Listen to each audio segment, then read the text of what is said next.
gathering this evening. A few minutes ago, Ron and I were outside.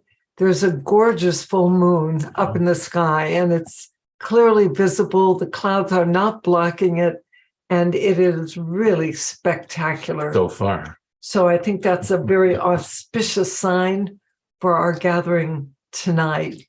So how about if we call ourselves into the light? Great. For those of you that are new to USM, this is something that we do at the beginning of every gathering and each class. It's a way of invoking Spirit's presence, our awareness of Spirit's presence with us, asking for Spirit's assistance and blessings, and sending the light to everyone who has joined for this particular gathering. So, Ron, if you would do the honors. Be happy. And just for newcomers, we don't really call in the light, because the light is present all the time. What we do is we call ourselves into the presence, into that presence that is the light. Just a nice thing to remind ourselves every now and then. So, Lord God of all creation, we come before you this evening with gratitude in our hearts. Grateful to be completing one cycle and starting a new one.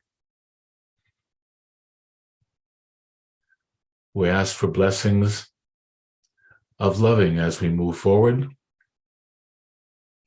knowing that the blessings truly are already given. It's just up to us to, what shall I say, dope them out for ourselves.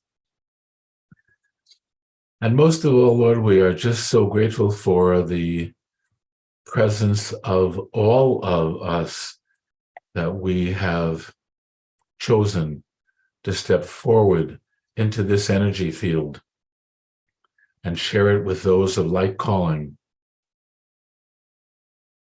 And our prayer, Lord, as always, is thy will be done. So be it.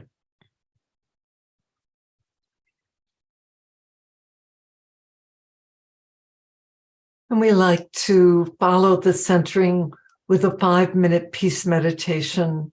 So once again, I invite you to gently close your eyelids and bring your awareness and your attention to your heart.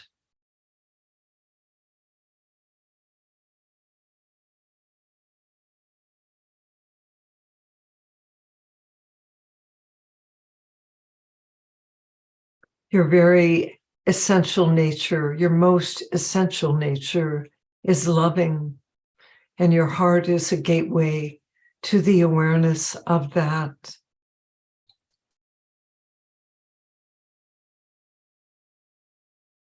Perhaps you've had heart-opening moments today with those you love, those that are near and dear to you. Perhaps with a friend, a partner, a child, a colleague, maybe a four-legged friend. What's beautiful about the heart is that through bringing our attention and awareness to it, there can be a softening, an opening, a receptivity, an awareness that our loving nature is ever present and eternal.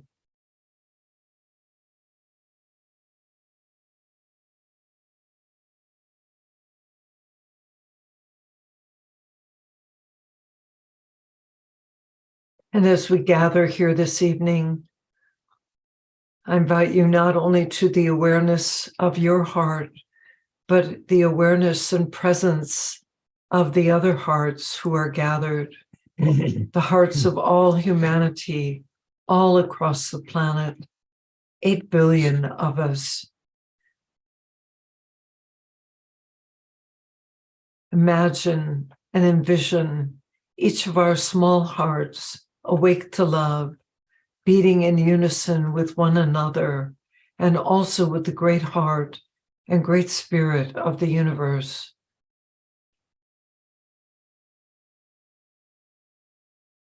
what grace would emerge? The presence of peace, the presence of love, the presence of wisdom and joy, the presence of healing grace.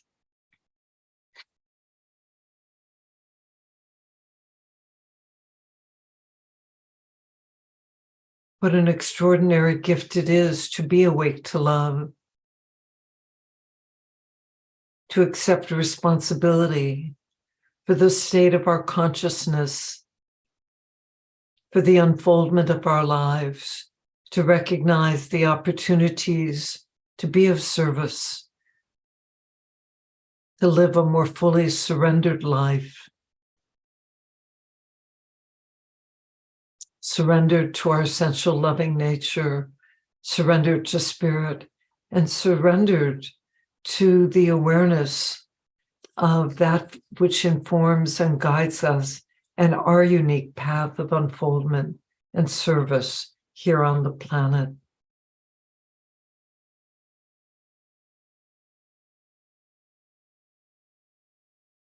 So in this moment, we ask a blessing of loving, of light, of peace, of creative inspiration, of receptivity and joy, of loving service be present within each one of us. And we send the light ahead for our time together this evening and beyond. As always, we are so grateful. So be it. So be it.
Well, the turn of the new year surely has brought a new energy, and we're just right at the beginning, just entering into 2023.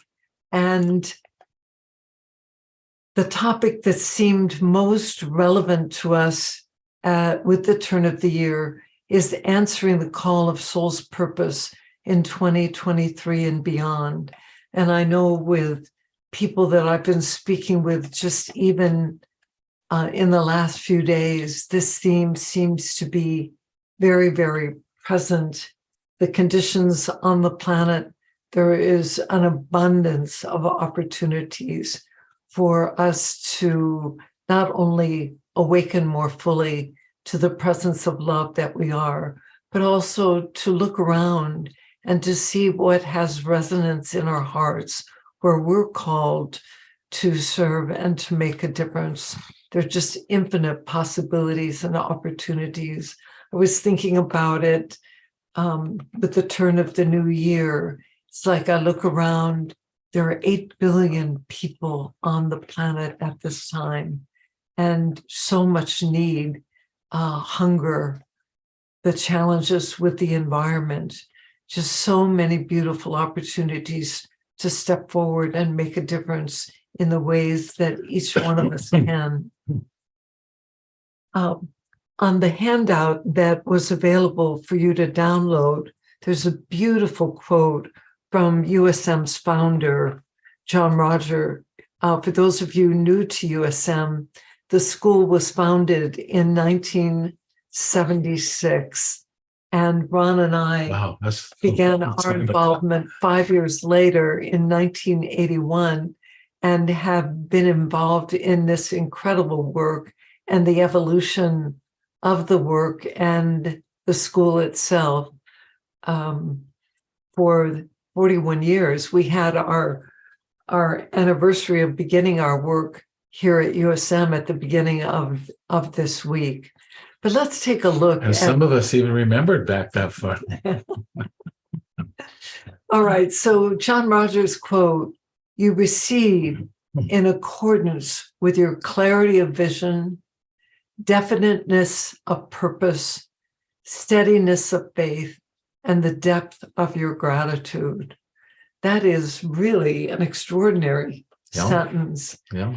There's so much to be said for the clarity of vision, definiteness of purpose, the steadiness or constancy of your faith, and the depth of your gratitude. And perhaps the easiest place to begin there is with depth of gratitude. I find that moving into gratitude is one of the ways to just bring myself into alignment and attunement with spirit and with spirit's guidance. And then our friend Robert Holden just released his new book at the beginning of November called Higher Purpose.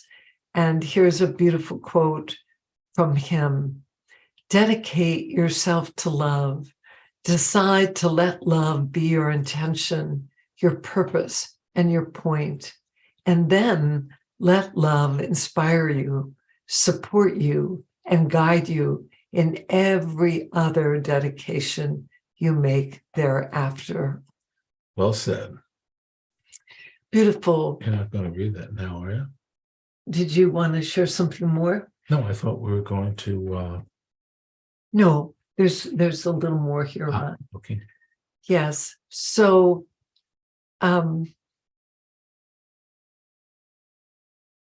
in the Consciousness, Radiant Health and Healing program here at CHH, one of the elements or themes of that program has to do with entelechy. And it's been said, if the entelechy of an acorn is growing into a deeply rooted oak tree with a majestic canopy, what is your entelechy? I love that question because the acorn to oak tree is such an incredible metaphor.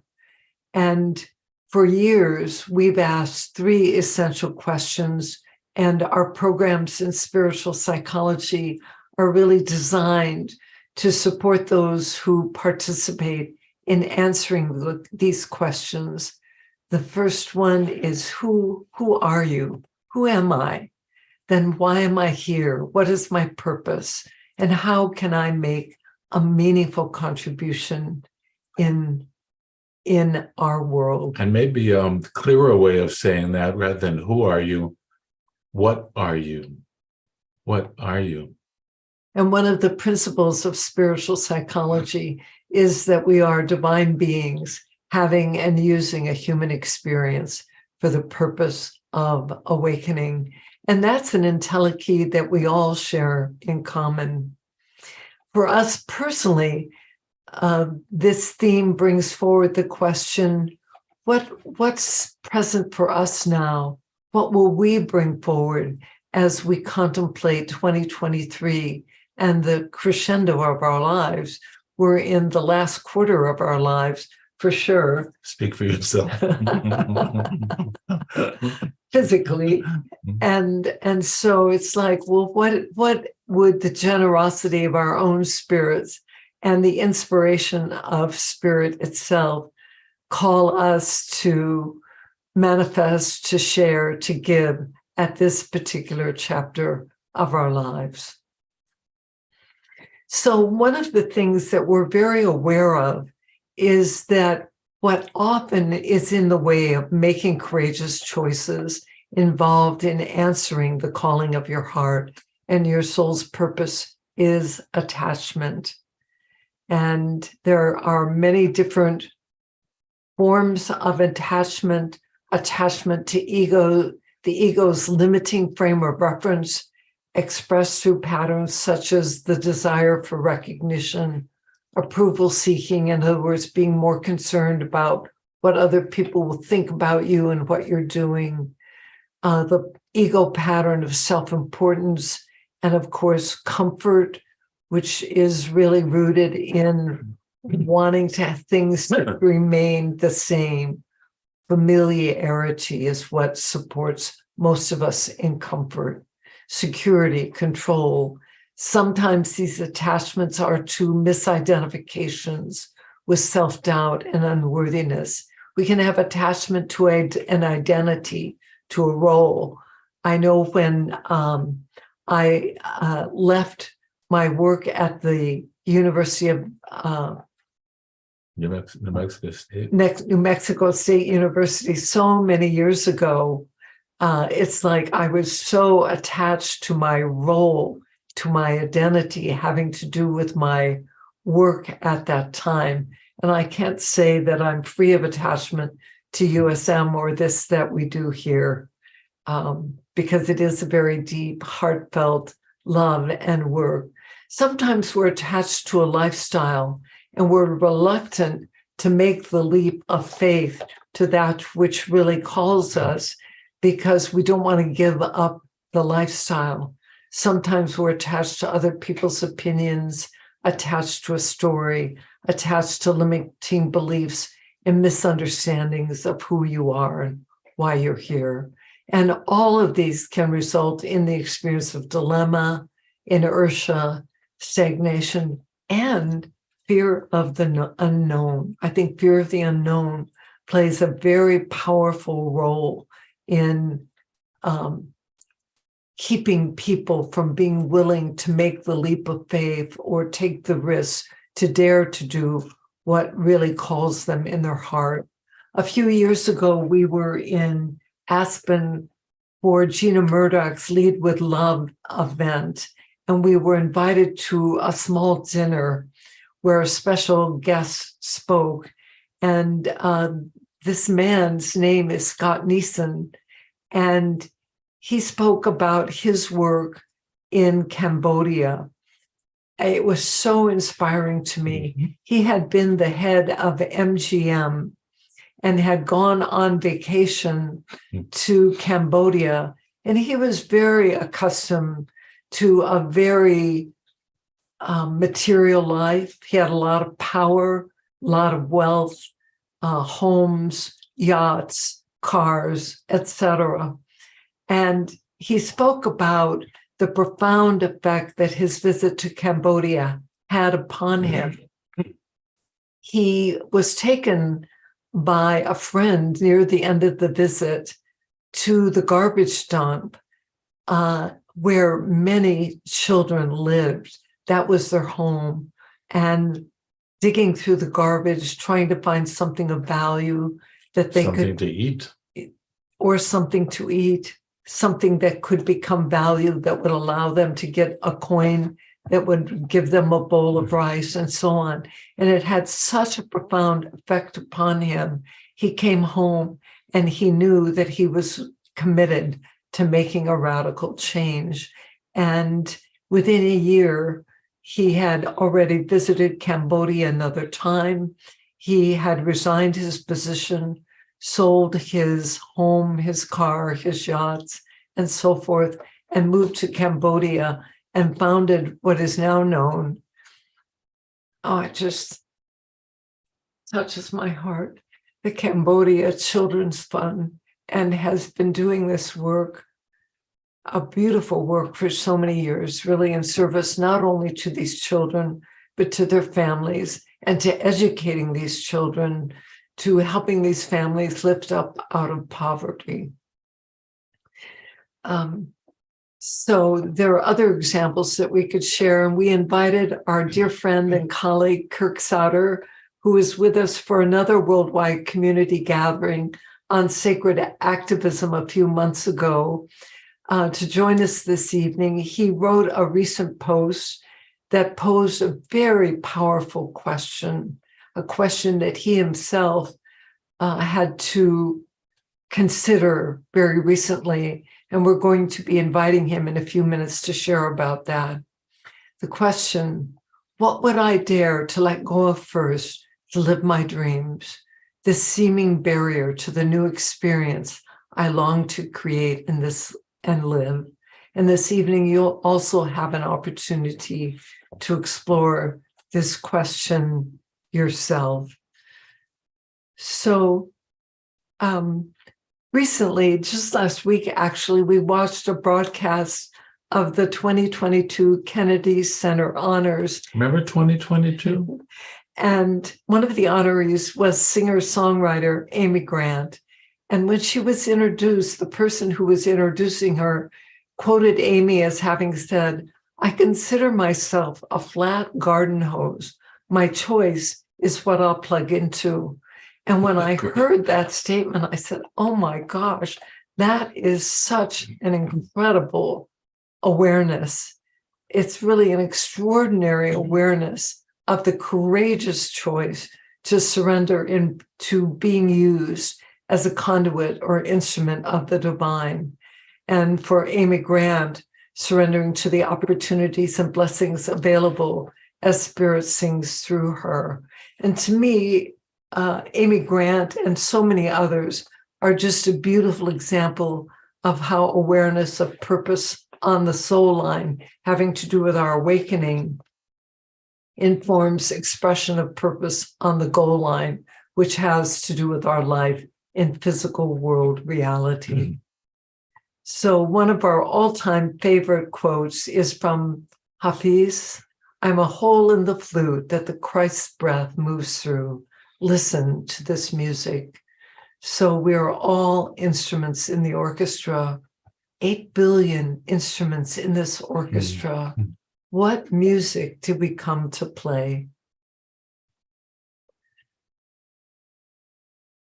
So we all have the opportunity for awakening into the awareness that our destiny and purpose is fulfilled through surrendering into the loving that is your essential nature and sharing the unique gifts we each came to share.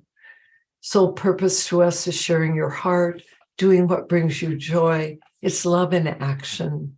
And as Howard Thurman said, ask what makes you come alive and go do it, because what the world needs is people who have come alive.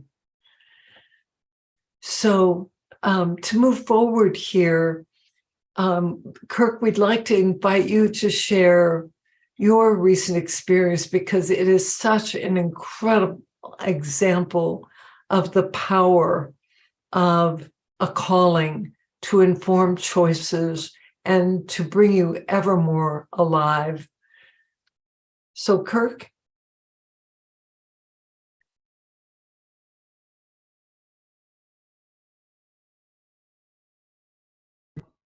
Hi, everybody.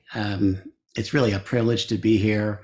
You know, Ron and Mary, you asked me, like, I think just 48 hours ago to share tonight.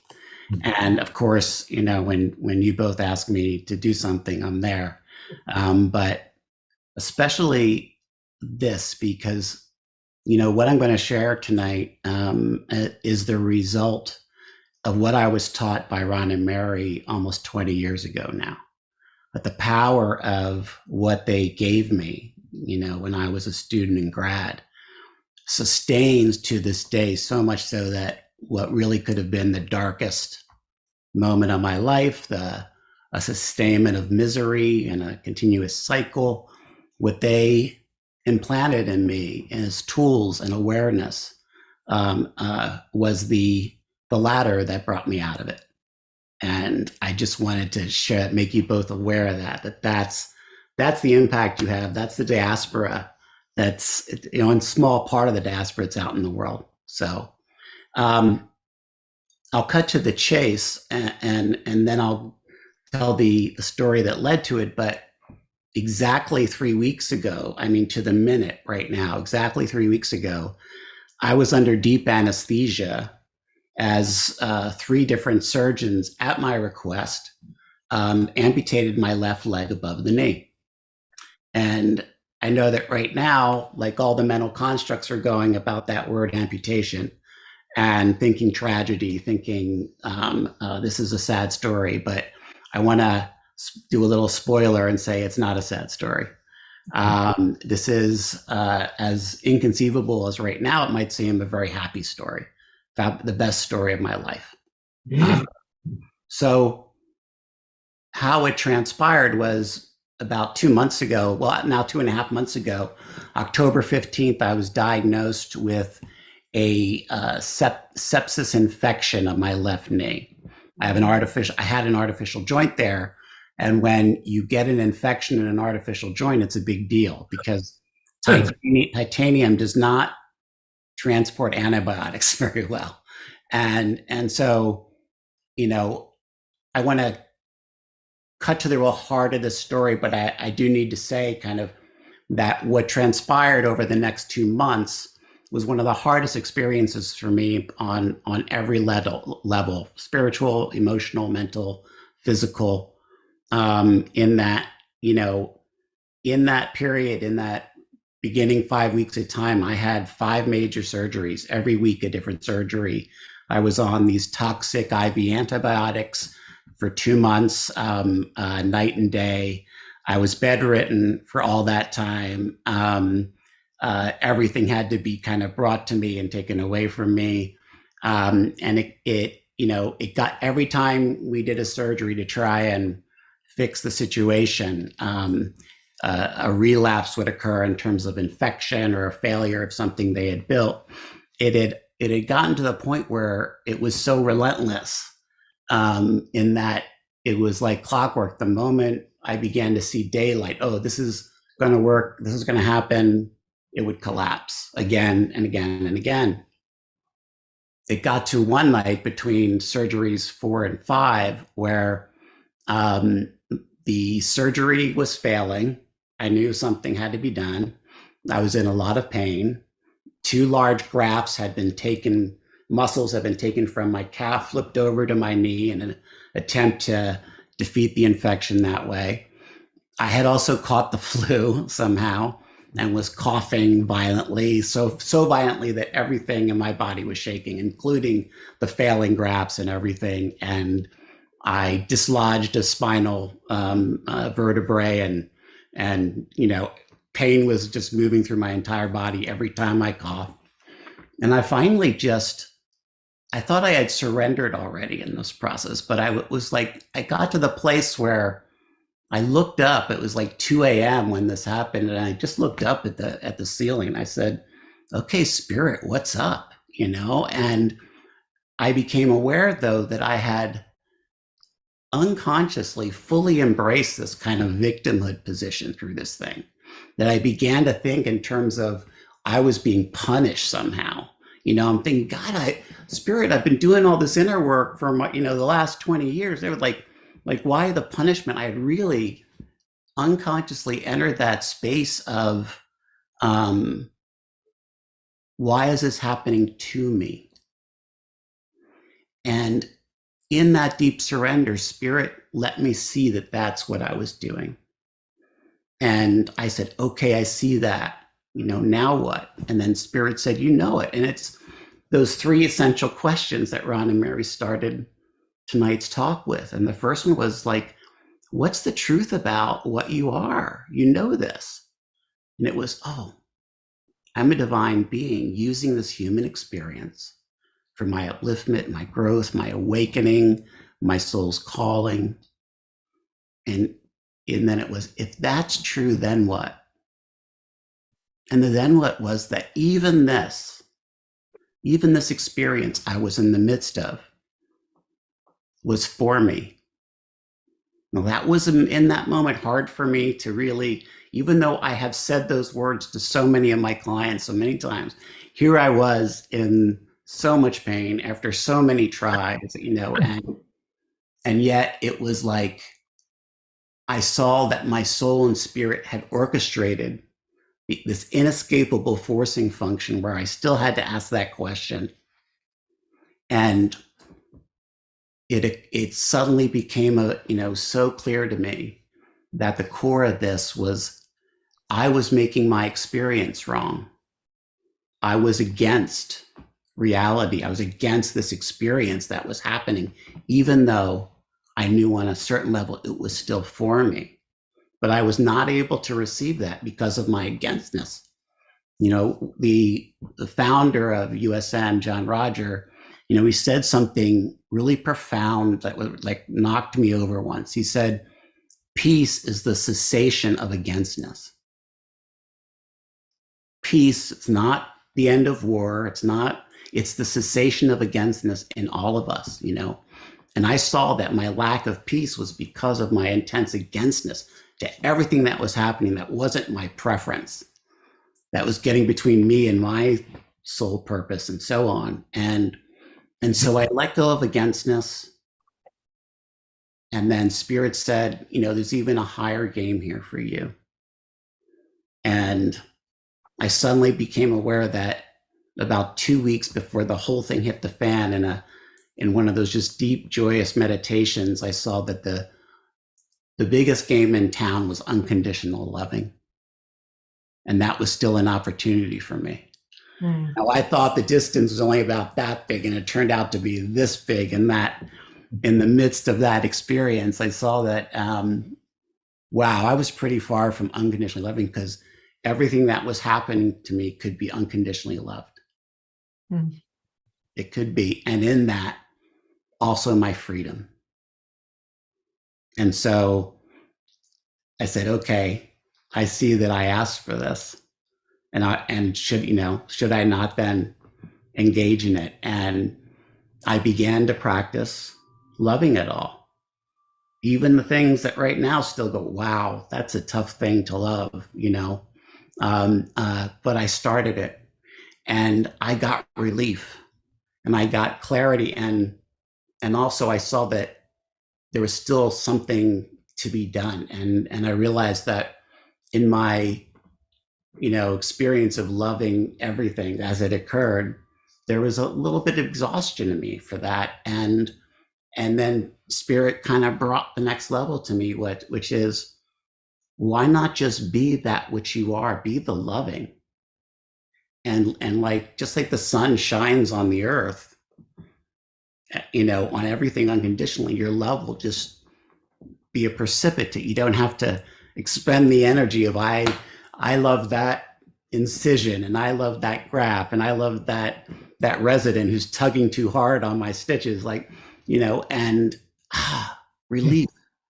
I just had to sink in deeper and be what I really am, my innate being. And then love just started to happen. And it gave me clarity on this one thing, which is, when I was no longer in the, you know, victimhood thing, I could see my situation pretty clearly, and I could see things without the stigma. And I realized that if I kept going the way the surgeons and medicine wanted me to go, I could be months, if not years, in this Hail Mary every other week to save my leg, a new medicine, a new antibiotic. And when I could see that through the clear criteria, like Mary spoke of my soul's calling, which is to be, you know, a transformative coach and agent with you know, people and leaders of the world, that brings me more joy than I can even articulate here, that there was not alignment there. I could not be spending half of my life in bed, not being able to do anything and do that. And then I got really clear that there was a way out. And the way out was to part ways with my left leg, part ways with it. And I was blessed in that it did not come to me with anguish. It came to me with joy. There was a way out, because there's so many people out there who don't have a way out in that type of circumstance. And I did. And the very next day, or a couple of days later, I'm in pre-op for the next thing to fix. And my surgeon's sitting next to me as I'm just minutes away from anesthesia. And he's saying, so let's talk about strategy. If I see this, then this. If I see this. And he set a scenario that was going to basically have me in traction for a year with no femur in my leg. until an artificial one got put in. And I just went, my wife, Patty, was to my side. I'd already asked her permission for what I was about to say. And I said, no, if that happens, then we're going to amputate my leg and I'm going to get back to my life by Christmas instead of months and months. And 2 weeks later, what they did was not working. I called my surgeons in and I said, this is what we're going to do this week. And one was right there. One took a little convincing, but saw it. And 3 nights later, I spent an evening looking at my leg and thanking it for every moment that it gave me. It wasn't supposed to. I was, what started this was I was 18 and diagnosed with a terminal cancer called synovial sarcoma. And they said, we're not going to amputate your leg. We're just going to do some radical stuff so it can sustain for the next 2 years while you're here. I go, great. But here I was 42 years later, and it had been resilient and given myself and my family so much. And I thanked it for being able to play ball with my kids. I thanked it for being able to get down on one knee and propose to my wife. I thanked it for dancing with my wife on the wedding and so on. I was complete with it. I said, now, you can go get some rest while I go back to my life. And the next day, like I said, exactly 3 weeks from right now, they amputated my leg. And the next day, I felt better than I had in months. And every day, I've even felt better and better to the point now where I may feel more alive and better than I ever have in my life. And I'm back to my sessions with my clients, and I feel like I am more present. And like one of my clients said, the decrease in volume in your body has just concentrated all the light more. So that's what you get to give now. I go, I love that. And, I have things like, I don't want to, for other people who've had amputation, I don't want to like belittle the learnings and the hardships that come with it. I have phantom leg sensation, and it's both, so bizarre, but also so interesting, can be painful at times. And I was telling Ron that it's such a teacher in that, I'm having a cramp in a calf that isn't there. And it just is showing the stubbornness of the human mind and ego to want to hang on to, something that has been gone, but that it gives it familiarity, like Mary touched on. And when the nerves kind of go up into my brain, it says, oh, there's still a leg there, because that gives us comfort, and so it's such a teacher to me now about the stubbornness of my own mind and time. But anyway, that's my share. And again, I want to underline like the power of what USM teaches, what Ron and Mary brought to the world, where 20 years later, 20 years from when I sat in that room with like, oh my God, this is why I'm here. Those tools, those learnings have the power to come into that moment and turn one of the darkest things in my life into the brightest by far. Thank you, Ron and Mary. Thank you so Kirk. much, Kirk. And I want to underscore some of the things that you shared. And I had the blessing and privilege of being at home. Ron was going to be going over to Kirk's house to visit him.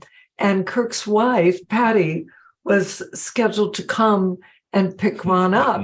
So Ron went outside. Very shortly, he came back in. He said, Mary, you have to come out. Kirk is here. I said, He's driving. and I just, went right out. And He was driving. and I came out, and to my amazement, he was sitting in the driver's seat of the car and just radiating his essence, spirits, energy just flowing through him. And I just said to him, Kirk, oh my God, you look amazing. This is incredible. And I knew in that moment that we would be inviting you, Kirk, to join us for this evening. Because to me, what you shared is such a beautiful, not only embodiment of the very deep connection that you have with your heart, with your spirit, with spirit's wisdom guiding you, but also how informative your awareness of your soul's purpose was in assisting you in making an incredibly courageous choice. Recognizing that you could spend a great deal of the rest of your life nursing this physical condition, attempting to live with it, heal it, and so forth, or recognizing I can let go of this. I don't need this in order to express and share the majesty of my soul. And I just acknowledge you, Kirk, such a courageous choice and such an example of a spirit-inspired choice. You expressed it, I think, better than I did, Mary, in terms of what it is, as usual. But I feel all of that as truth, and I want people to know that this isn't someone's coming up making up a story for spiritual psychology. This is vividly my experience, and what I do feel inside right now is such a powerful expression of the Holy Spirit and my innate being. The Hafiz quote, I am a hole in the flute through which blows the breath of Christ. It's as you said it, I said, I am that. My hole's shaped a little differently now. But it still makes a beautiful song, Oh my gosh, incredible. Yeah.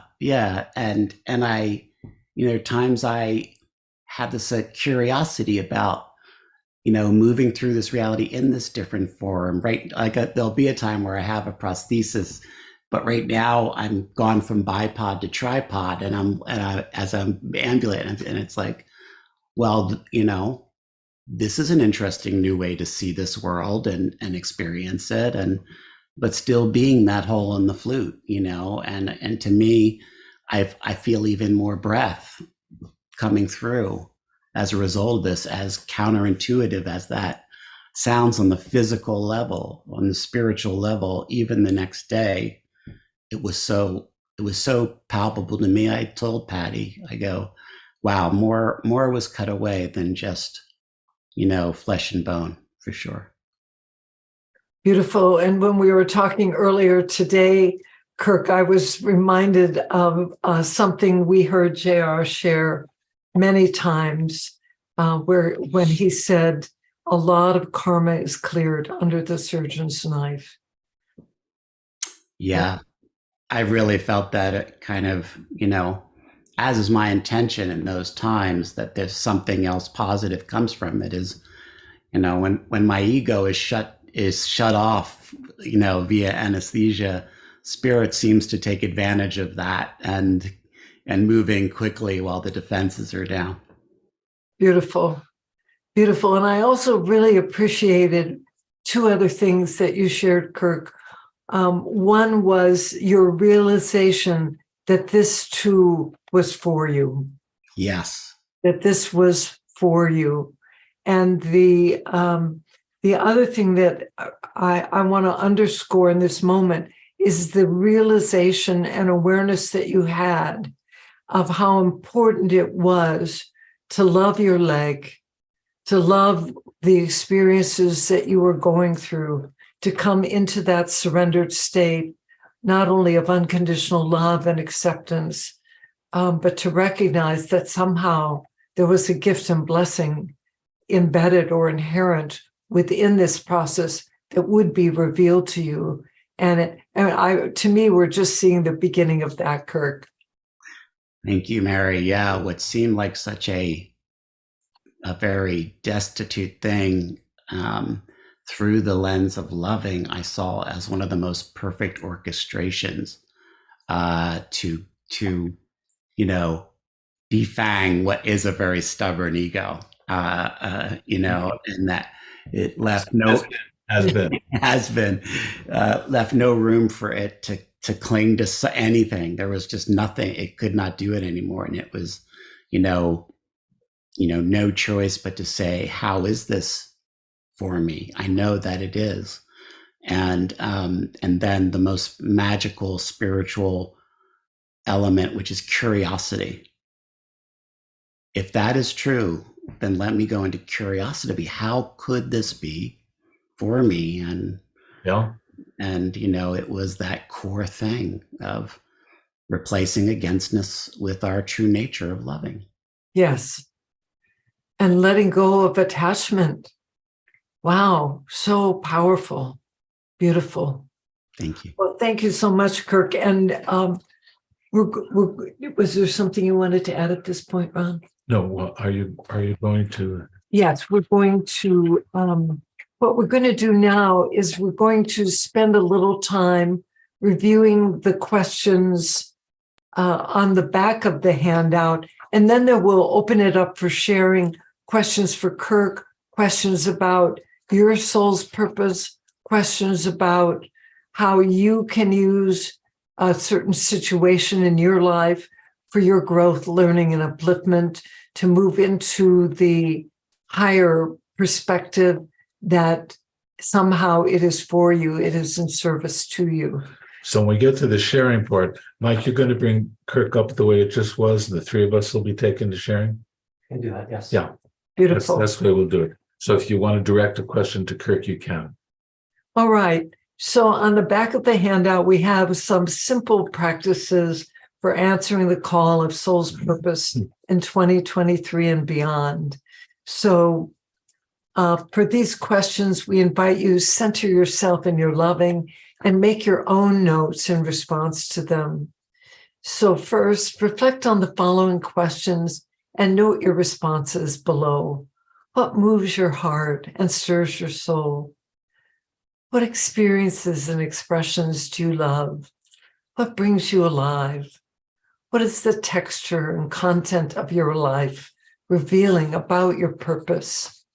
And with that question, I want to underscore that soul's purpose is dynamic, it is alive, and sometimes we come to crossroads that are actually spirit inspired and soul orchestrated that represent some kind of shift or purpose in the expression of it on this level. And just a reminder, the form is not important. What matters is answering the calling of your heart and your soul's purpose. And then the second question, is there a limiting belief or beliefs, a false narrative, a story that has held you into a life too small for you? That is such a powerful question, because we can move into these limiting beliefs and false narratives that become an illusion and a story that then we're following the script and living, rather than living in the authenticity and the spiritual inspiration that comes through the high self and soul. And the third question, which to me is an extremely powerful one, what attachment could you choose to release in service to answering the calling of your heart, your soul's purpose? And on the front of the handout, there's that second paragraph that really identifies a number of different kinds of attachments, and some of the ones that can hold us into what is comfortable and familiar rather than what is authentically the truth of our being are those attachments to comfort, security, and control. And then the fourth opportunity here The following is a simple and powerful practice for receiving Spirit's inspiration and guidance, answering the call of your soul purpose. We invite you to meditate on this question and listen in the silence for Spirit's guidance. So you may do that here this evening, or this may be something that you take time with later. So center yourself in your loving, call yourself forward into the light, asking to be surrounded, protected, and filled with that divine light of living love, asking that only that which is for your highest good be brought forward, keeping in mind your soul's journey and your unique destiny on the planet. Move into your heart and reverently and prayerfully ask Spirit, given my experience, abilities, gifts, and skills, please show me in a way I can recognize and understand how I may serve. Please help me in recognizing and embracing the golden opportunities before me. And then the last one, what is your intention for answering the call of soul's purpose in 2023 and beyond? Intention is so powerful.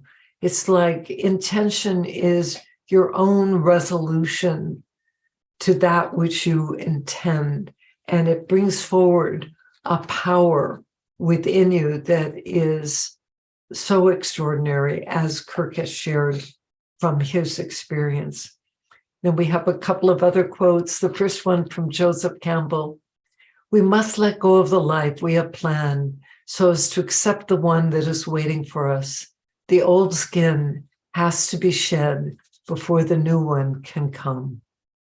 And then from Emerson: tomorrow is a new day. Begin it well and serenely, and with too high a spirit to be encumbered with your old nonsense. The limitation, the stories of limitation.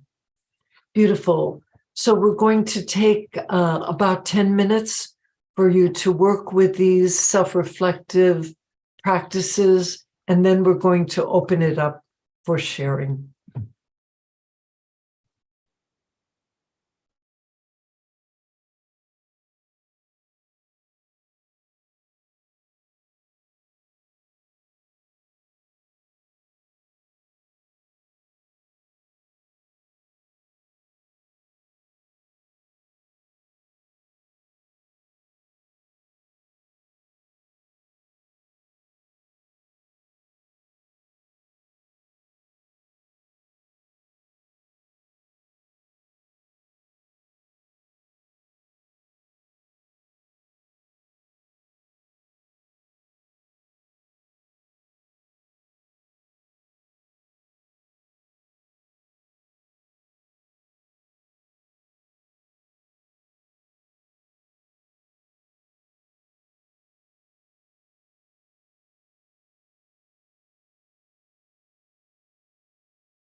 All right. Well, you can gently bring that to completion.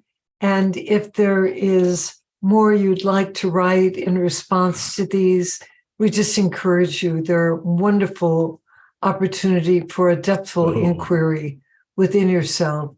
So we're going to bring Kirk back up on the screen as well.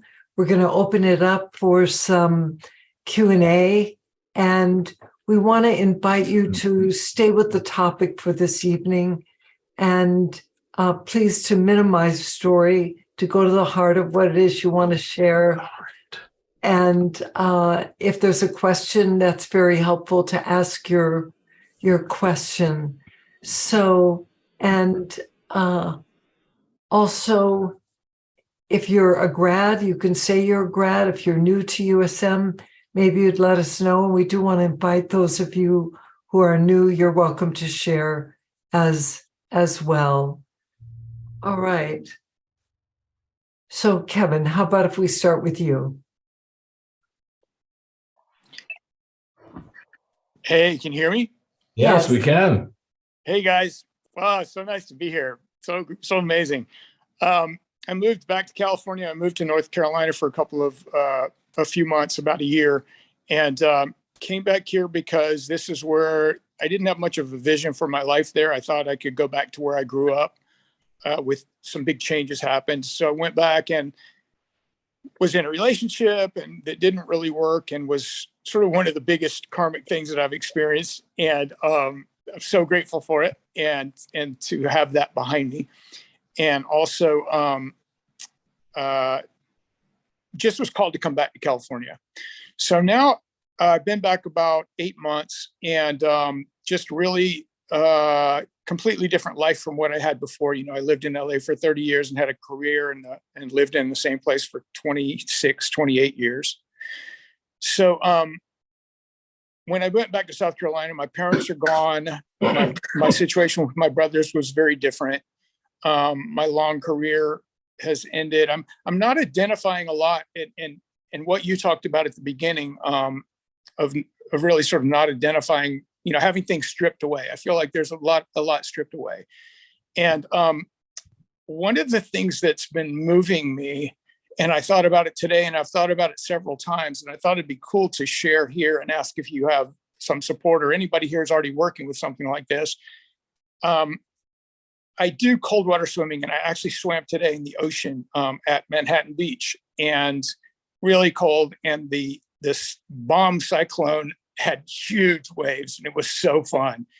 And part of what I'm identifying with is that power of the world and power of God and spirit beyond all the identifications. And the swimming sort of helps me be in that divine ocean of love and mercy, like JR talks about. So I was aware of so many houses along there, and I would love to at some point live in or house sit or something at some of those houses along the beach. And I'm so aware, and this is where my idea comes in, about what I might be able to do something about. And there's a part of me that so has a limited belief that it has to be perfect, or I'm clear of it before I do anything about it. But the idea is I'm aware of thousands, if not millions, of warm beds in homes around the world, vacation homes, or someone's mom died and the home's sitting there empty.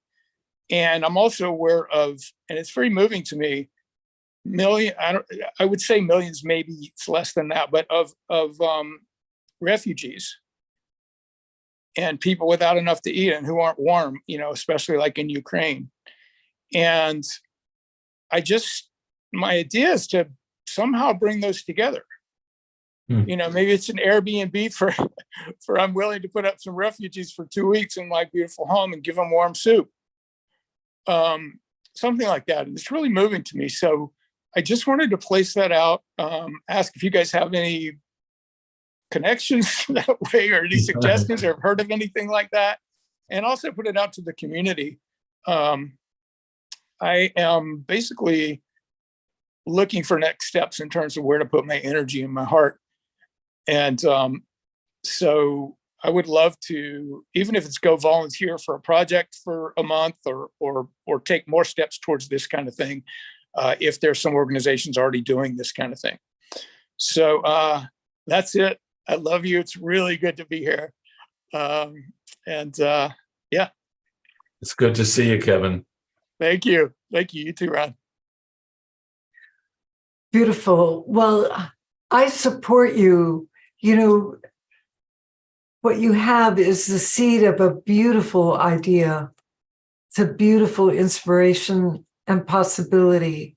And I'm glad you shared it, that you put it out. There may be someone here this evening who will respond in the chat to you, Kevin, or that will speak to you in the mingle room after the evening, who may have awareness of someone who's already involved in this or who has similar interests and aspiration. You know, I just encourage you, and I encourage you to take one small step each day Thank you. in service to this. That is Yeah. very important. Yeah. We might be able to put you in touch with the gentleman that Mary was talking about earlier, who founded that thing for children in Cambodia.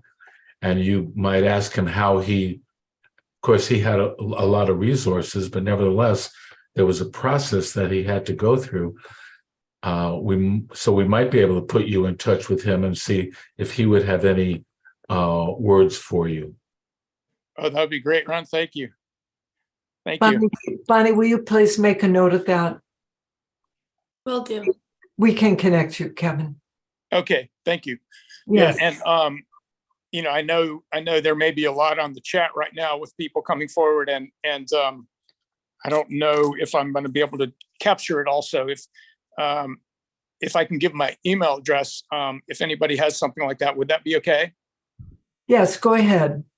Okay, it's Kevin McMillan, KevinMcMillan @hotmail.com. Anything you'd like to add, Kirk? Yeah, I want to encourage Kevin, because I think, you know, you talked about like researching everything that's out there and so on, and I think that's always valuable. But what I would also encourage you to really trust is that sense of aliveness you have with regards to this. You know, Yeah. I noticed the emotion come up when you spoke about the idea. And that's direct feedback from your universe to you, that even regardless if someone else is doing something like it, or it's like that's all great information for you. But Yeah. in the end, like that, it brings you alive. And that Yeah. you keep trusting that energy. And like Mary said, just making steps every day in that energy towards that like you've received a gift in that sense of aliveness.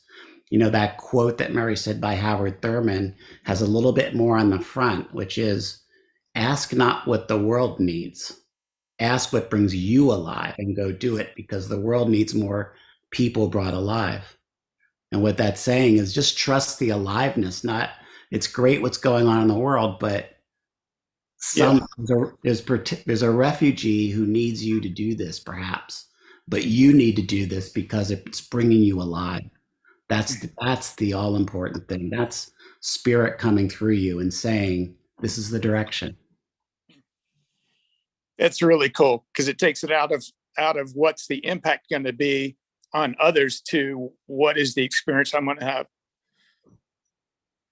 Thank you so much, Kurt. I really appreciated your sharing. It's beautiful. Good to see you. Yeah. Thank you, guys. Love you. Love you too. Thank you, Kevin.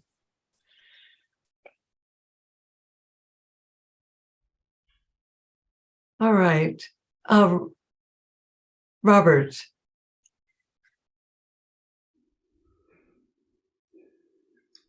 Hi, guys. Hi. What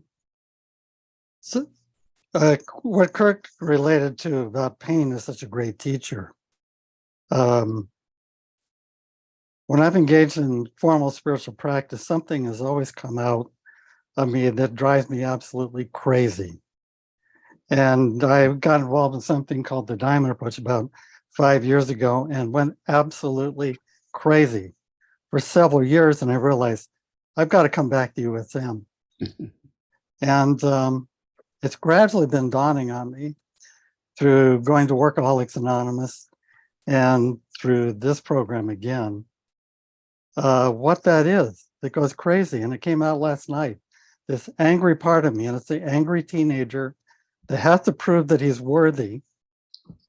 And I talked lovingly to him. This is wonderful parts dialogue with the angry teenager, and said, well, honey, you want others to respect you, but you're not respecting yourself. Stunned silence. Stunned silence from the teenager. And I somehow he's gone quiet inside. And it's so clear that the Father does the work. The Father does the work. I don't do the work. That is an incredible realization, Robert. And Yeah. I get that just with what happened with your face and energy, that you truly experience that come through you as a knowing. Yeah. And that can change everything, Robert. And just to remember that the Father does the work. And if the angry teenager shows up again, to keep dialoguing with him, remind him, you know, I love you and you're a good boy. And you worked so hard as a kid. And I'm so grateful for all the hard work you've done. Like Kirk thanking his leg. I'm thanking my angry teenager for all the hard work he's done over the years to make me successful. But the kind of work that I want to do now, it's been so called to. An angry teenager cannot do it. No, I don't think so, Robert. Beautiful. He actually sabotages the work. So knowing if he shows up again, and I've been called for quite a long time now to bring the kind of work that's done here at USM into a church, and the Episcopal Church I've been involved with for 30 some years now. And the liberal church is hurting because so many young people are leaving. And it needs to be a program like this. And Jesus was the great heart teacher. And somehow the church has not found a way to reach young adults, to show them how profoundly relevant the church can be to their lives. And so that's my calling. It's been my calling for quite some time. And now that the angry teenager seems to be settling down and I'm getting clear on who's the boss, the work continues. And I'm just so grateful, feel such gratitude tonight to be here again in class, and to have the support of just getting really clear on who does the work. Beautiful. Nice. And I so encourage you. And I have one small reflection for you. Perhaps it's not the church that is relevant. Perhaps it's relating with them and communicating with them and supporting them in coming to their awareness of the relevance of spirit, of the spirit inside of them. Because, and the reason I bring this forward, Robert, is because what you shared really was about essence. Yeah. And its essence. I would love to see the church be able to do this, whether church can with the, the system that's been involved in it. I don't know, but it would be lovely if it could hold this kind of thing. Yes, and I'm not suggesting to bypass the form. I'm just encouraging you and being clear that the essence really comes through you. You are the instrument. You have a calling to bring this quality of experience to people that touches their hearts, that awakens them into the awareness of the love that they are, and supports them in coming alive. Yeah. And I wholeheartedly encourage you. Yeah. Heartedly, Robert. Yeah. So grateful to be here tonight. Anything and thank you, Kirk, for your wonderful sharing. It's such an inspiration. Well, thank you, Robert, because you brought up something that I forgot to mention about the experience, which is the discovery in that moment of being beckoned into unconditional love. That unconditionality meant that I unconditionally love even that part of me that was clinging to victimhood and you know, all that stuff. Then against us, that I could unconditionally love that too, to really be complete in unconditionality. And I had to love the teenager in order for him to let go. Yes. yes, Yes. Yeah. love is one of my, when I got there, the thing that I recognized was holding me up was that my ego had a story about love, which is, if you love your infection, if you love the things that are going on, that you're gonna make those succeed and so on. Mm-hmm. And I saw that was a misinterpretation of loving. Loving Mm-hmm.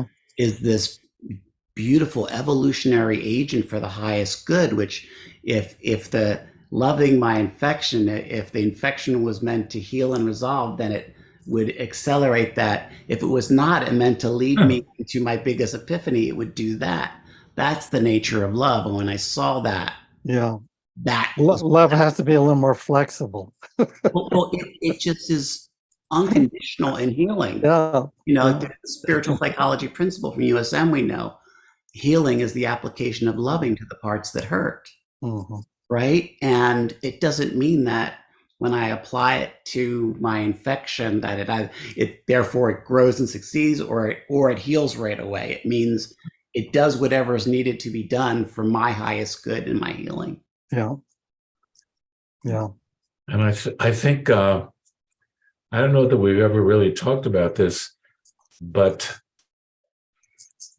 if you couple loving with acceptance, you really start to get a sense of what that really means, that you can accept it all and have the same place inside of you that is observing.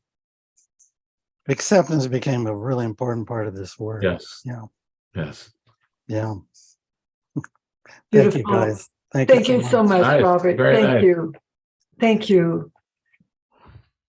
Tina.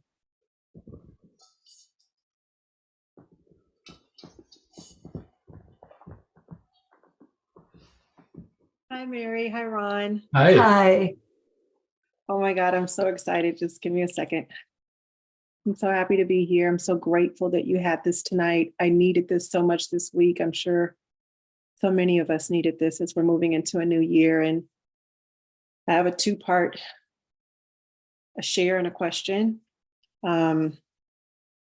I relocated early in COVID to Missouri from LA.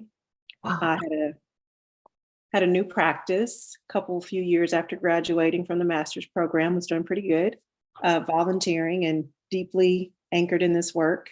Moved here to support my aunt who had COVID, diabetes, leg amputation. So tonight's shares are just so aligned. Wow. About 6 months in, essentially, I helped save her life and she's doing amazing. Then a few months after that, I lost my mom, Mhm. who I was also supporting and being a caregiver to after being away for like 20 years. So within a year's time, I spent a year being a caregiver. And now year two, 2022, I haven't been working in my practice. I haven't been volunteering. I started a relationship that seemed to be like a very comforting relationship while I was grieving. And as things sort of snowballed, fell in love and feel like I've just been struggling with this person. I mean, in a nutshell, there's been a lot of back and forth, having happy moments, and then everything kind of blowing up in terms of just lies, deceptions, infidelity. I've been assured that he's changing, he's trying. He's grown so much since he's been with me. These are his words.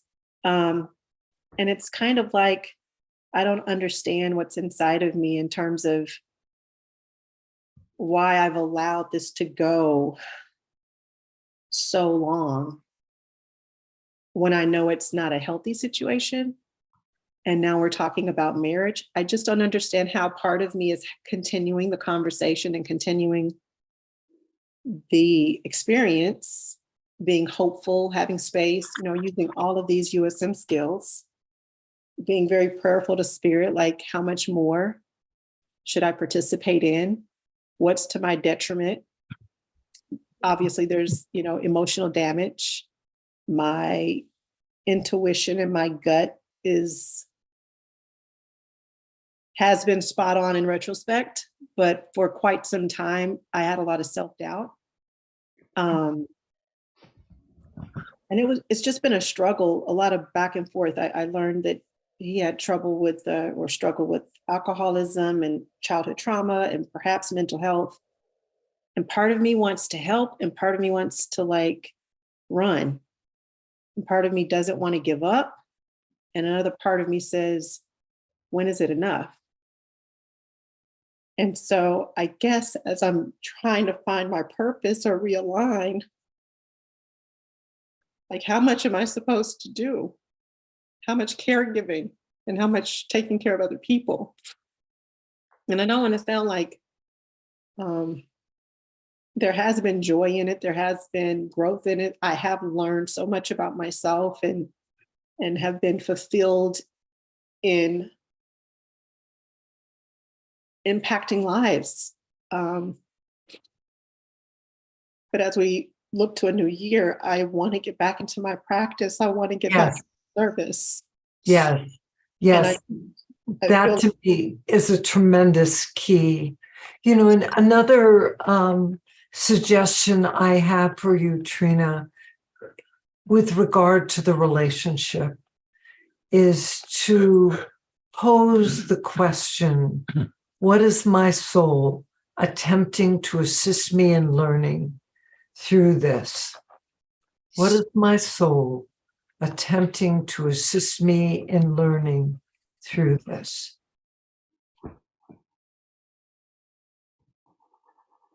When I did some earlier work on this, two things came forward. One was, and I could hear your words, Mary, trust your intuition. You know what you know, your gut knows. Yeah. And that has been a repeating, oh my God, that's been a repeating lesson. You don't need validation, you don't need proof, you don't need someone's confession, you don't need that, you already know. And the other part I don't quite understand. I did call Michael Hayes and I got a past life reading, and that's a whole nother sort of direction. But there is definitely a tight, unique, deep bond, soul tie, something that neither of us can shake. And he's extremely persistent, not allowing a breakup and separation, extremely in beautiful ways and other ways persistent. And I know this is about me because I continue to allow it and accept it. And so that brings forward a couple of other things. One would be the exploration of what is the attachment here?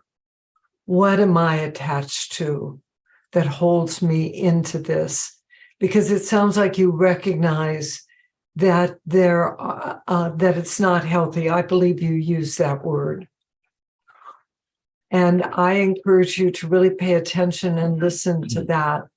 One of the things that's sometimes I have witnessed this in working with people regarding relationships is that sometimes we meet someone and in this lifetime, there is still an incredibly powerful love that is present, but the conditions and circumstances, the patterns that are being worked out are not really necessarily supportive of that relationship flourishing.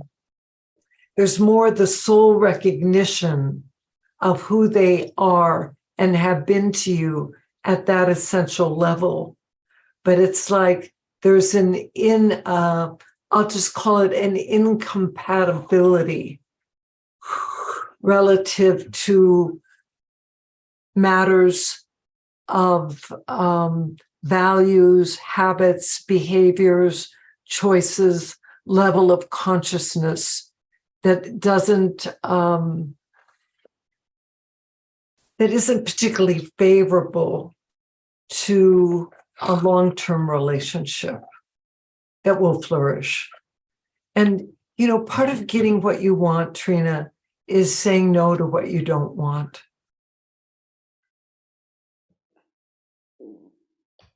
And I do encourage you, what is my attachment here? Is there any karmic obligation that you're aware of? I feel an intense need to take care of him.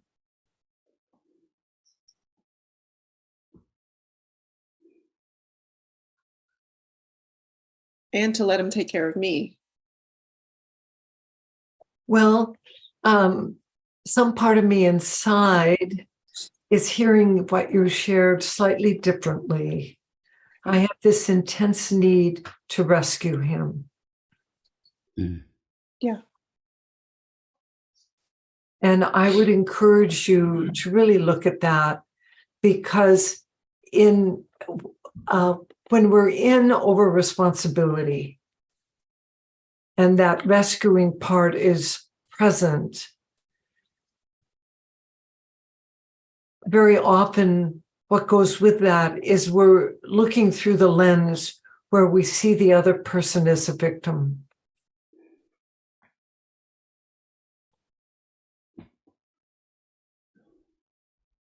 Yeah. And there's been a lot of childhood trauma and a lot of other things, and some things I can even relate to. There's a lot of relating.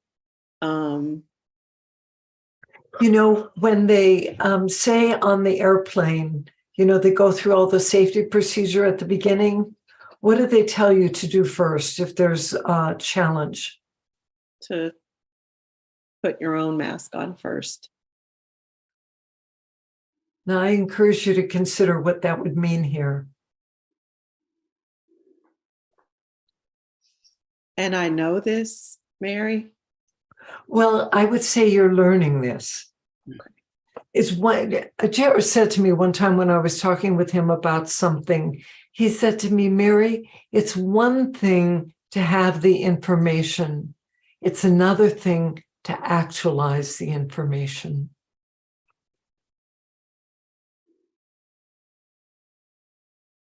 The letting go part has been so difficult. And I have tried so many times. And so many times to your point of, I guess I'm still learning it, because intellectually I know better, or I know what would be best for me. And yet there's a repeating cycle, a returning of a trying again and hoping more, and counselors or praying or just everything, everything. And we keep coming back to the same place. Many years ago when I was living in New Mexico, the local psychiatrist and his wife asked me if I would work with their 2 teenage daughters. So I agreed, and they would come in individually, and often what they wanted to talk about with their boyfriends and so on, of course. And one of the things that came to me at that time, which I said repeatedly to them, turn off the sound, look at what they do. Turn off the sound, look at what they do. And I'm sharing that with you this evening. can be very powerful because it can really shift perspective. I know you to be a woman of courage, of strength of heart. And I encourage you in making the self-honoring and the soul-honoring choices here. Anything you'd like to add, Kirk? Well, Trina, I just see this is the first time I've seen you and experienced someone beaming a lot of light. And you spoke about your practice and wanting to return to your practice. And when I think about the context of this evening of like really being single-minded around our soul purpose, right? And so if you ask yourselves the questions of what is it I want to create? What is it I want to really experience? What do I want to, like Mary's essential questions, what's the meaningful contribution I really want to make in the world? And then if you really become dedicated, that's my criteria. Then what relationships and experiences are serving that versus which ones are creating a conflicting intention and really confusing your universe in terms of that co-creation process, right? It's like, I'm really single-minded about creating this, but I have this attachment here that goes a different direction. And it's the most powerful thing in the world when we see that what we prune is as powerfully directional with our co-creator universe is what we build. Yeah, it's so spot on, your share or your feedback. It's like the two words that I chose for myself for this year were peace and creativity. Mm. And just before this session started, I really hadn't had time to work with those words, but I just spent some time meditating before the class started. And it's like my creativity was completely hijacked or on pause because I haven't had a whole lot of peace this year. Yeah. And so I need to create a peaceful environment, atmosphere to get back to this work. It's so Wow. meaningful and so powerful. And I feel what you're saying to me. And I heard some quotes around this too, around like, instead of focusing on what you don't want and you need to get rid of, just be about the work of building and moving forward. And that'll take care of itself. Mm. So I'm so grateful. Thank you for calling on me and thank you for sharing. Thank you so much. I have one more thing to add to you, just from my own experience. I was in a relationship not unlike the one you're describing many years ago. And I finally came to the realization, and I went to therapy with the person and whatnot, not because I wanted to, but because she did. And I came to the realization that being with her was not the lifestyle that I wanted to have for my life. It wasn't what I saw. And that it was clear that the best thing that I could do is leave, which I did. And for, I don't know how much time it took from that moment on, but when I left, within a day, I kept thinking of all the things. I needed to tell her this, because this is she needs to handle, like paying this bill, or she needs to do this or that or something else. And so I would ask inwardly, is it for my highest good to contact her to tell her this? And I had an inner guidance system by that time. And it would say no. And to be true to myself, I had to listen to it. And this went on, it took a couple of months, I would say, to get over that initial, what shall we call it? Discomfort. Attachment. Yeah, attachment's probably the accurate word. Yeah. And then I started to go toward the thing I wanted to go toward.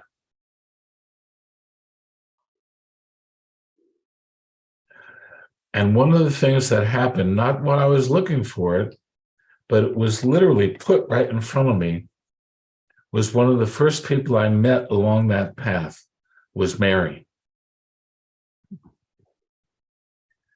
So to get to what you want, you first have to start by saying no to what you don't want. And that can be real hard, especially for the basic self and our ego self, let's call it, because we build patterns and habit patterns and things that the ego takes as important. But the ego isn't really in charge unless you let it be. So I think my message is, I think you're hearing what I'm trying to communicate to you.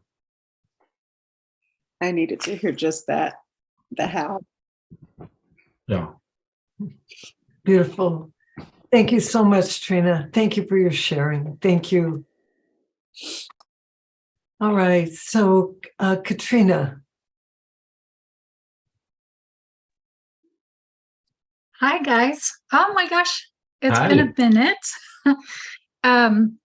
So just a few things. A few months ago, I was meeting some challenges, and I started with this therapeutic group here in Las Vegas, and I took a painting class, and I had never painted in my life, not a wall, nothing. I grew up in a pretty strict household, and that wasn't allowed. It was for more educational purposes. They found educational. And I took this class, and Spirit just zapped me right on the head. And what I ended up painting was this moon and this rainbow, and it looked, I mean, it was atrocious. But what I got out of it was just so much love and light, and I felt so good, and my inner child was awake, and I just got so much out of it. And so from then I kind of lost my mind, and I bought a bunch of art supplies and canvases and brushes and all kinds of things. And I was like, I just want to do this all the time now. And I want to, but I was thinking, I want other people to feel the same way. And so I started to reach out to the USM community, and thank you all that are out there that have helped me, guided me a little bit on the way. But I started my own art therapy workshops, painting. And I had a very successful one not that long ago with 6 clients, and it was very exciting, and everybody was really open-minded and into it. And I thought, oh, this feels really good. I want to do more of this for more people. And so I ended up getting a few one-on-one clients, and felt really good. And the group that the agency that I'm going to for the therapy asked if I would do it because I was so enthusiastic. They asked me if I would do it for their clients there. So I have that on Monday night.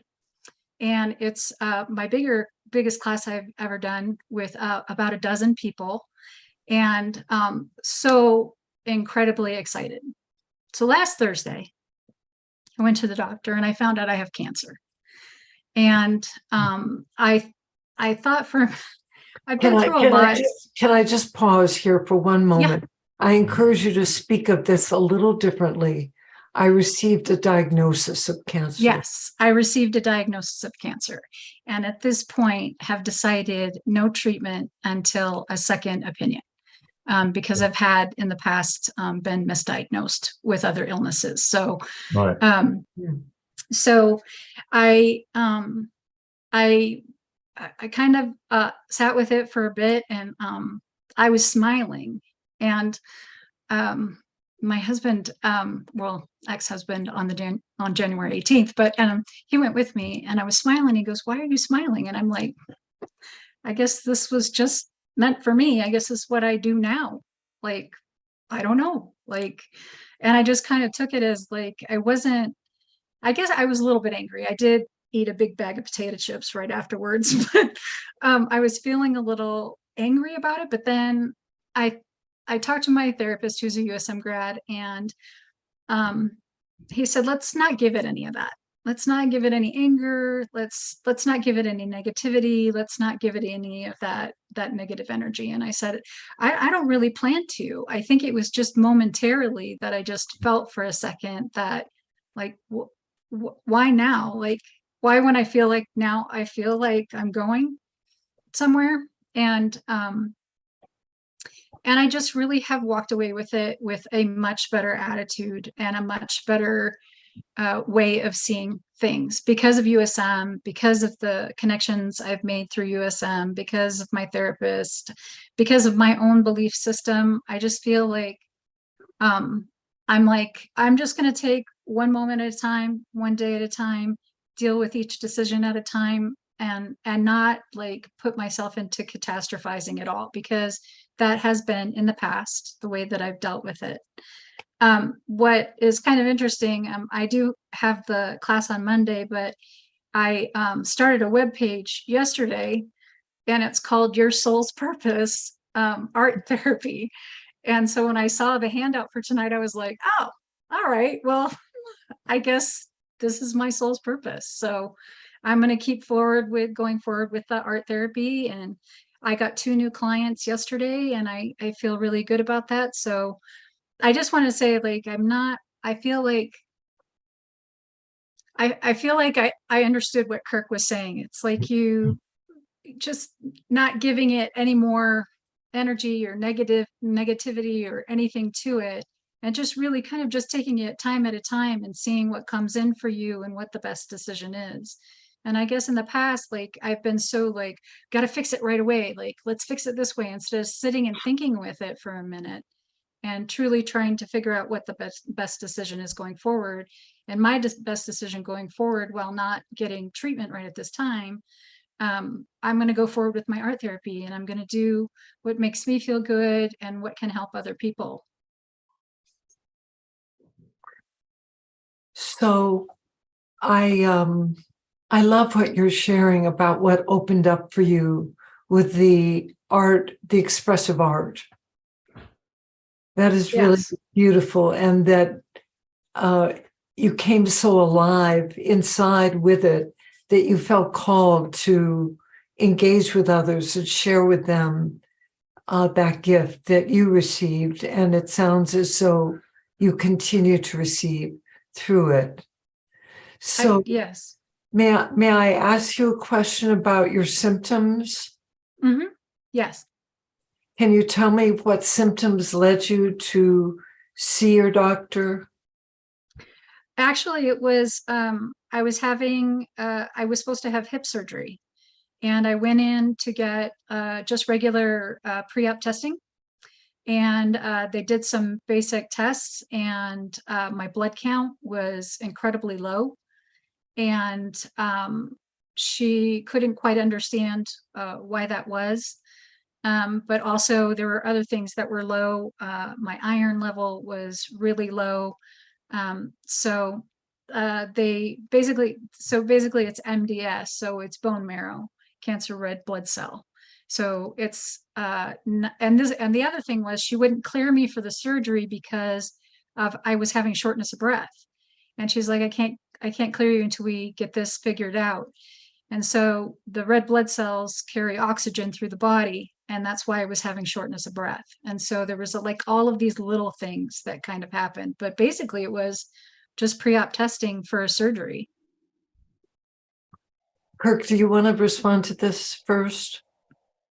Well, hearing you, I feel like you've got already a really evolved, sense of relationship with what's happening, and I too had a 5-year kind of cancer journey, and this, I wish I had heard, even though it was a great spiritual awakening for me at the time, I really wish I had heard the phrase, we're divine beings using a human experience, because it really just comes down again to I'm a divine being having a human experience. And right now that experience includes this thing that the world calls cancer. Mm. And it's one of the many experiences I'm having, all of which I'm using to my upliftment. And so what is this telling me? What can I, learn and listen and receive and move on from this? Like all the other experiences that we're having, instead of buying into a condition, Mary's intervention. It's like, I'm not a cancer person, it's just part of my experience that I'm relating to in a way for my upliftment. Yeah, I just feel like I'm like, oh, well, I guess this is what I'm going to do for a little bit, see how this goes. And like, just, pray and, live my values and go forward and try to be, I really want to like keep in the area of how I felt when I was painting, like that really, that aliveness and that the beauty that all comes from, the knowing, that I'm held, I'm good. And, so, somebody said to me when I told them at my therapy group, they told me, they go, do you need a hug? And I said, I'm already hugged. I'm hugged. I'm hugged by my higher power. I'm hugged all the time. So, but I said, yeah, I'll take a hug. Yeah, if you want to give one up, I'll take it. But yeah, I'm good. Beautiful. Since I know you did the first year, and I believe you did some of the second year too, Katrina, is that right? Yeah, I had to drop out for the second year. Yeah. Yes. So I love your attitude and your spirit and your intention relative to the painting, your creative expression, living the aliveness. I can offer you a few suggestions relative to working your process. And that would be to give the symptoms a voice. Give the symptoms a voice and see what message they have for you. Yeah, right now it's I'm having really bad bone pain, which I guess is common with this type of cancer. So I'm just having really bad bone pain. I encourage you, give that pain a voice. Give that pain a voice. And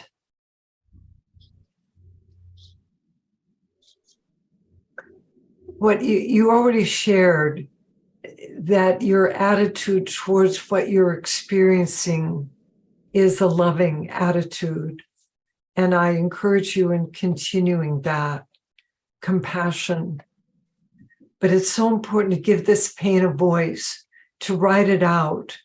And before you do, to light a candle, to call yourself forward into the light, to ask for spirit's assistance.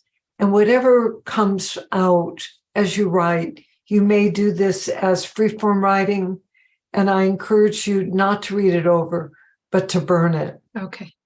If judgment has come forward, when you have been able to express them pretty fully, then I invite you to bring in the compassionate self-forgiveness. The causes of cancer are complex in consciousness. They're very complex. It's not like 1 + 1 = 2, because there can be so many variables, that some of which may be flowing from other embodiments. Loving yourself through it is the most important. Receiving can be one of the learning line opportunities having to do with illness. Following your joy, your aliveness, you're already on that one, which is beautiful, Katrina. And I just encourage you to live in the joy, and at the same time to work whatever material is available to you to work, utilizing the tools that you know. Yes, definitely. And yeah, and like I said, I have a USM therapist. He's fantastic and he's been super supportive, and like the support of the USM community has been really great too. The people that I'm closest to. So yeah, I'm pulling in all those tools and everything that I learned from USM. Beautiful. And Beautiful. I just want to thank Helen Bradley. I don't know if she's out there, but thank you, Helen, for all of the help that you've been doing for me. The That is assisting and beautiful. back and forth. But thank you. I'm so glad the two of you are connected. Oh, I love her. She's so great. Beautiful. Beautiful. Well, thank you. Thank you for sharing. You could try one more.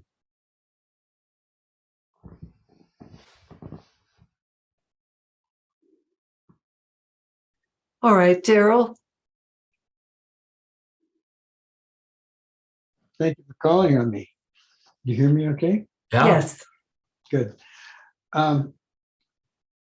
Years ago by the way, I'm a graduate from the 90s. And years ago, after I had a wonderful experience at USM, I saw you guys and I wanted to thank you. And I said, man, thank you so much for having USM there. And Ron, you said, hey, you worked it.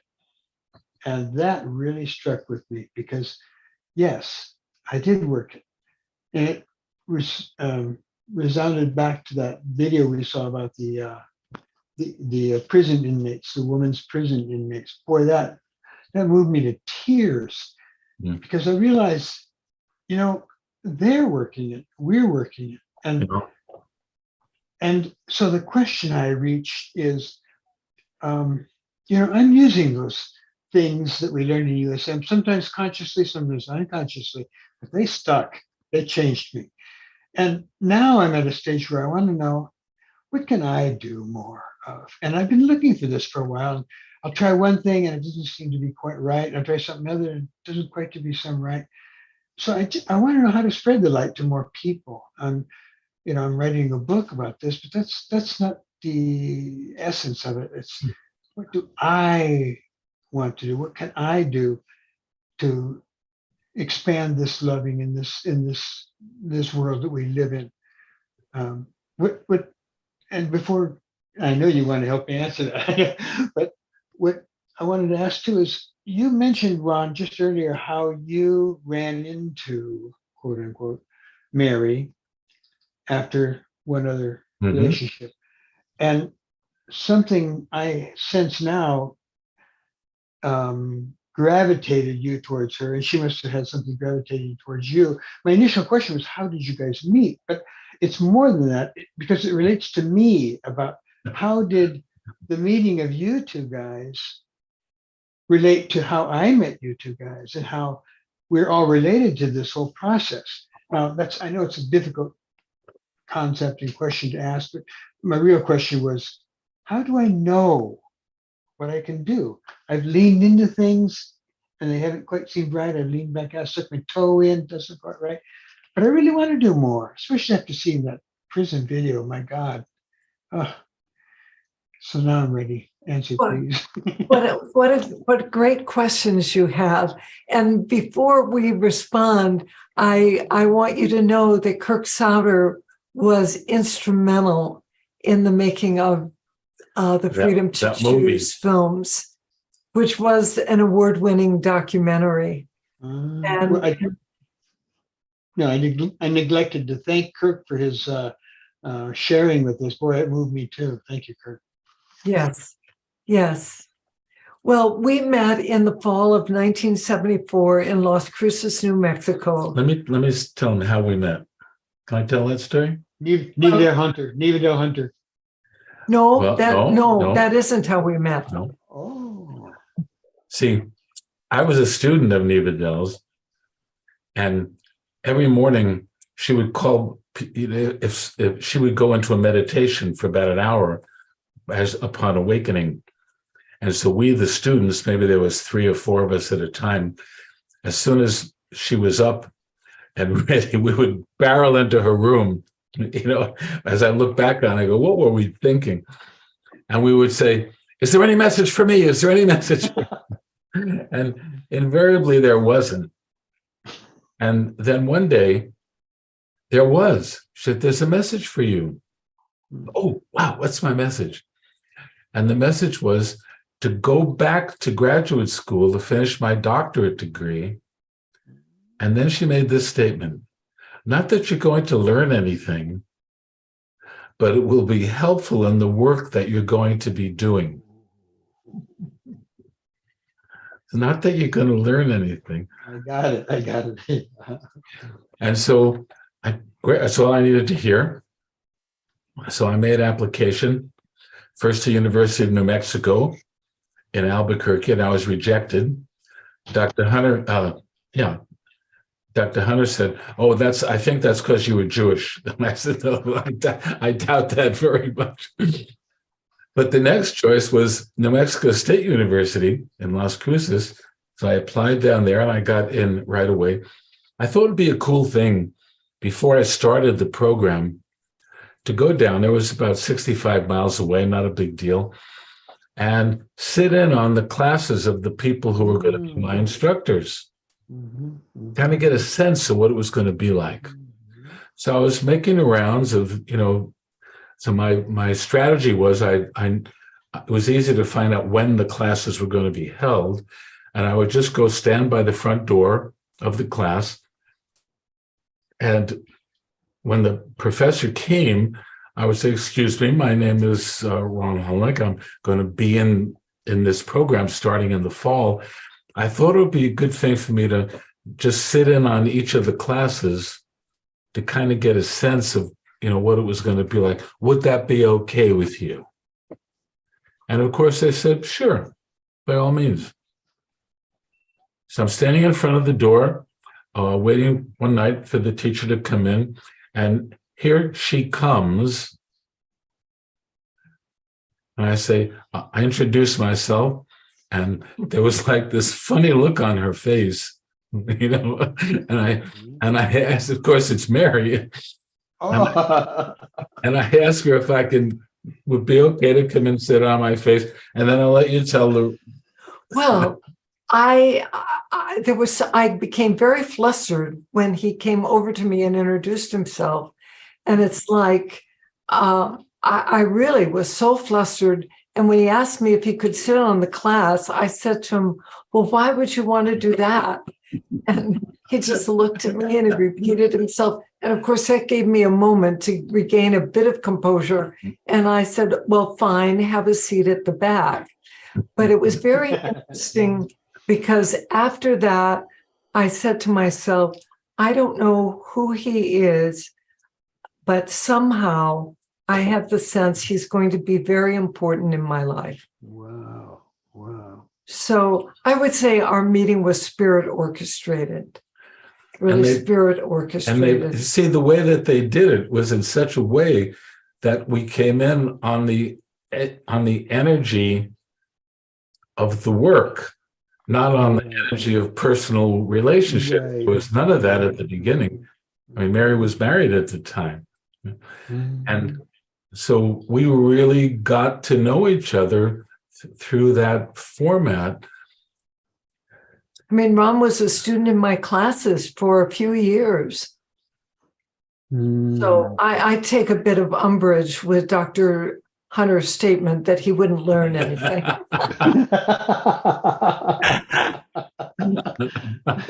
Anyway, But you get the sense these things are orchestrated. Oh, believe me, I know. First of all, I knew Dr. Hunter too, but I know these Did things. you? Oh yeah. I had a reading when I was a teenager. Ah. But, the sense of what orchestrates our meeting has always been of interest to me. That's why I asked directly to you, because I've collected stories from maybe hundreds of people, and there has to be first I was going to say it's chemistry, but that's only a small part of it. I've met people that they had no intention and no reason and whatever to meet each other, and it all worked out. Well, So it's another reason to trust in spirit and to trust in in our intuition, which you guys are so great at teaching us how to expand upon. So That's right. Exactly. I guess the last thing I want to say, I know I'm taking my time here, but the question you asked is, what is my soul attempting to assist me to learn? And that's the deeper question. And that's something that is multifaceted, of course. But if I I could would answer say that a little differently. how so? It's really not what is my soul seeking to assist me to learn. It's really what is my soul seeking to assist me to realize? Because it's already true. Yeah, We're just getting a clue. yeah. Yeah, I see that. Yeah. So that's And- where the quality of trust comes in. And that has been my quality since my first Insight One. That was the quality that came in. Trust. Mhm. And just a brief response to the question that you asked. My encouragement is to know that your loving is enough. It's not about what you do. It's your way of being, and that you are already the presence of love. And so wherever you go, that energy is present, and that brings blessings, Daryl. And I encourage you, that is more than enough. That's so uplifting to hear and so relaxing to somebody who's like a type A personality looking for something all the time. So I know that. And so it's still nice to hear and confirm it from you. Thanks so much, you guys. And thanks for calling on me. Thank you, Thank you. Daryl. Thank Bless you. your work. Gosh, Gosh. where did the time Well, go? I know. Thank you all for coming. Kirk, bless you. Thank you so much for joining us this evening. Just really a blessing, a privilege, an honor to have you here. So appreciate who you are and all your contributions to us, not only this evening, but through the years, Kirk. What a blessing. I thank you both for continuing to make the difference in my life. So, Holly, I think you have a few things to share as we come towards completion. Yes. All right. So I just want to acknowledge the beautiful time that we've shared this evening. Thank you, Ron and Mary, for meeting and making this happen for our 8,000 grads worldwide. Thank you, Kirk, deeply for sharing your presence this evening and your story. It's a powerful demonstration of the skills here. And so to transition this evening, I have 3 exciting announcements for us. The first is that we'll be offering the Soul Centered Living 1 10-month program this year. It starts in March 3rd. And so very loving open invitation that if you feel called to join, please schedule a call with Eliza and I. We're the admissions team. We'd love to support you along your decision. And also an encouragement to share this with family and friends who have not had the chance to participate in the longer term programs.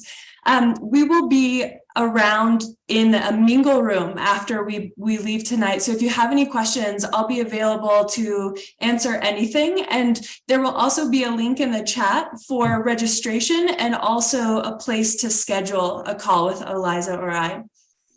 The second announcement here is that the next worldwide gathering of this variety, free for the community, opening will be January 26th. And there will also be a link in the chat to be able to reserve your spot for that as well. And please feel free to share widely with friends and family for broad participation in these.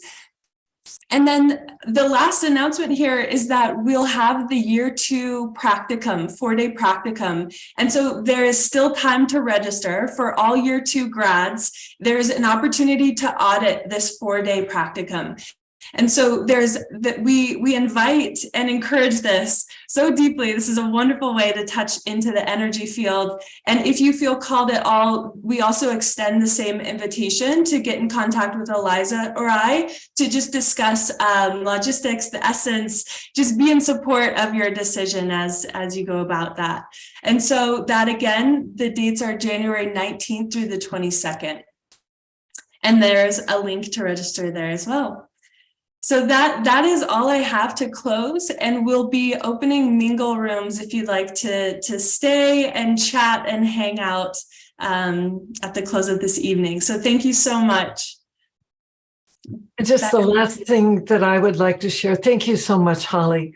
The last thing I would like to share is that you are the presence of love, and your way of being is an incredible blessing, not only to you, but to those around you, and awakening unto the love that is your essential nature, from our point of view, is the first purpose that you have as a soul, as a being of light. And then how you choose to share it in the world really has to do with those things that inspire you, that you feel are part of the gift that you'd like to contribute. You know, and when Jean Houston was one of our graduation speakers, she had a very compelling message. And she said, if not you, who? If not now, when?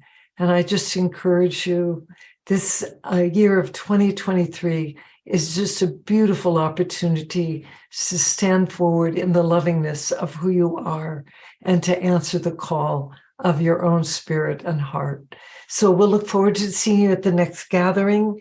As Holly mentioned, it will be on Thursday, January 26th, and that evening is entitled Soul-Centered Living One, a gateway to the revelation of the authentic self. So much love and blessings of light to all of you, and we look forward to seeing you either in class or at the next gathering.